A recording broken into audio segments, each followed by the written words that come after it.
Hello प्यारे बच्चों, मैं doctor Bharatlal Meena, LBS government college Kotputli, सह आचार्य राजनीति विज्ञान।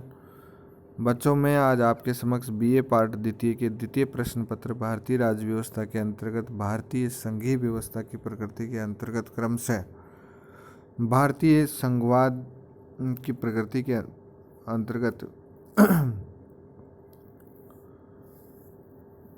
यह इसके बारे में चर्चा करना चाह रहा हूँ। भारतीय संविधान एक संघात्मक व्यवस्था की स्थापना करता है।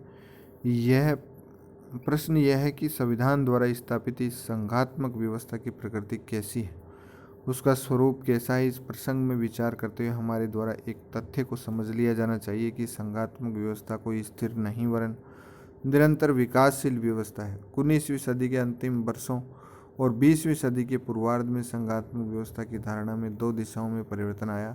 पहला आर्थिक, सामाजिक, राजनीतिक परिस्थितियों के परिणाम स्वरूप संघात्मक व्यवस्था में केंद्रीय सरकार का पक्ष प्रबल हो गया और इस विचारधारा को स्वीकार कर लिया गया कि इकाइयों की सरकारों या राज्य सरकारों की तुलना में केंद्रीय सरकार का अधिक शक्तिशाली होना नितांत स्वाभाविक है।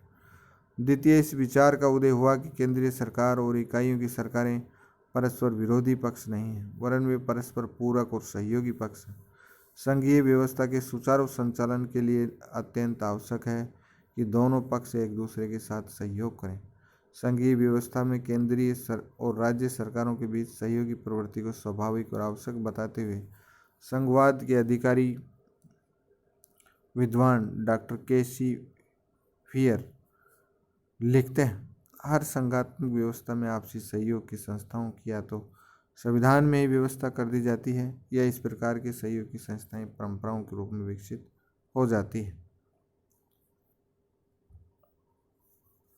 इस प्रकार 1947 और 49 के काल में जब भारतीय संविधान का निर्माण हो रहा था, संघात्मक व्यवस्था के 3 मॉडल या रूप विकसित हो रहे थे: सहयोगी संघवाद, एकात्मकतावादी संघवाद, सौदेबाजी वाली संघीय व्यवस्था।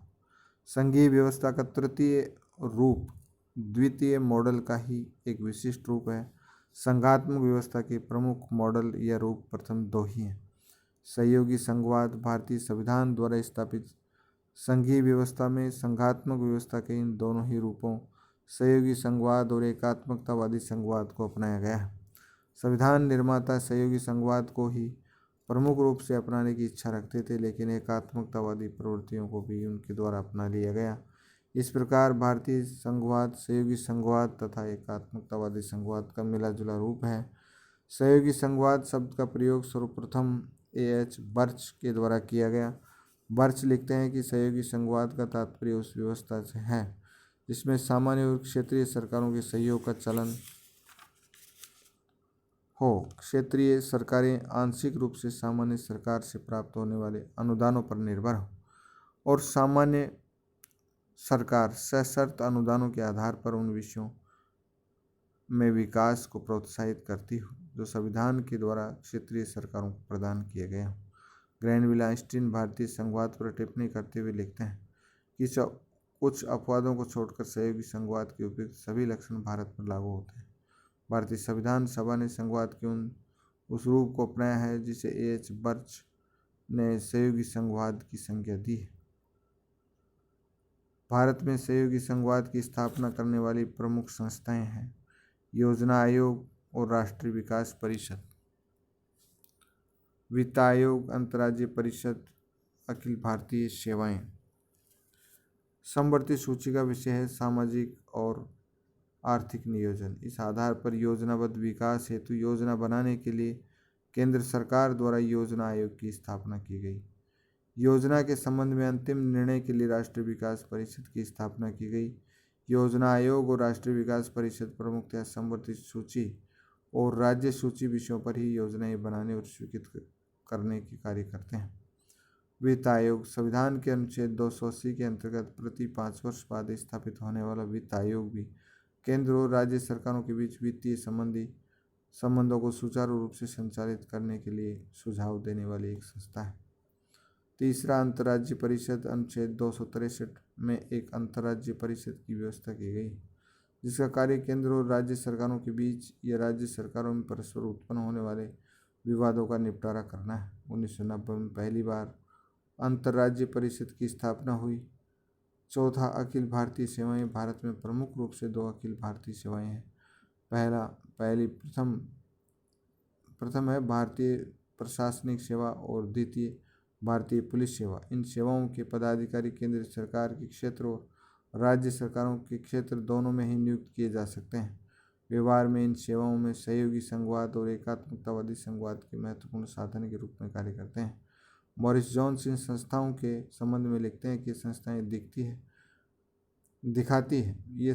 दिखाती है कि केंद्र और राज्यों के सहयोग से ही अनेक महत्वपूर्ण कार्य किए जा सकते हैं और न तो केंद्र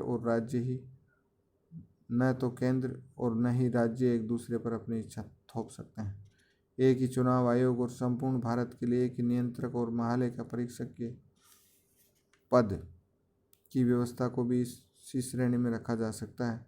इसके अतिरिक्त मई 1957 में 5 क्षेत्रीय परिषदें स्थापित की गई। इन परिषदों की स्थापना का उद्देश्य क्षेत्र विशेष के संबंध में राज्यों में सहयोग को जन्म देना था। तत्कालीन गृह मंत्री पंत ने संसद में कहा था कि ये परिषदें सहकारी संघवाद की दिशा में एक महत्वपूर्ण परीक्षण है। कुछ अन्य संस्थाएं एवं कार्य भी सहयोगी संघवाद की दिशा में भी प्रयत्नशील है। विश्वविद्यालय अनुदान आयोग इस प्रकार की एक संस्था है। इसके अतिरिक्त प्रतिवर्ष राज्यपाल सम्मेलन, मुख्यमंत्री सम्मेलन आयोजित होते रहते हैं। वित्तीय समस्याओं और प्रश्नों पर विचार करने के लिए वित्त मंत्री सम्मेलन, कानून तथा व्यवस्था के प्रश्नों पर विचार करने के लिए गृह मंत्री सम्मेलन, कभी विधि मंत्री सम्मेलन और कभी अखिल भारतीय क्षेत्रीय स्तर पर सिंचाई मंत्री सम्मेलन आयोजित होते रहते हैं। केंद्रीय सरकार द्वारा विकास कार्यों और प्राथमिकताओं को दृष्टि में रखते हुए 20 सूत्रीय आर्थिक कार्यक्रम घोषित किए जाते हैं। ये सभी कार्य सहयोगी संघवाद की दिशा में ये प्रयत्न है। अंतर्राज्यीय परिषद की स्थापना। भारतीय संविधान के अनुच्छेद 263 में एक अंतर्राज्यीय परिषद की स्थापना का प्रावधान किया गया है।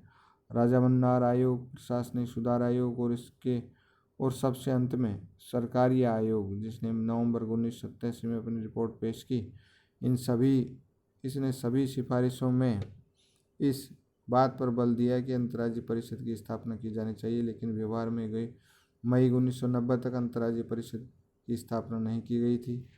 इस परिषद की स्थापना 25 जून 1990 को की गई।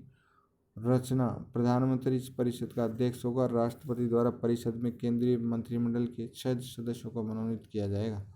इसके अतिरिक्त भारतीय संघ के सभी राज्यों और संघीय क्षेत्रों के मुख्यमंत्री इस समिति के सदस्य होंगे। जब ये परिषद संघीय व्यवस्था और केंद्र राज्य संबंधों के सुचारू संचालन में एक विचार मंच का कार्य करेगी। परिषद के प्रतिदिन के कार्य हेतु एक स्थायी सचिवालय की स्थापना की गई। धन्यवाद।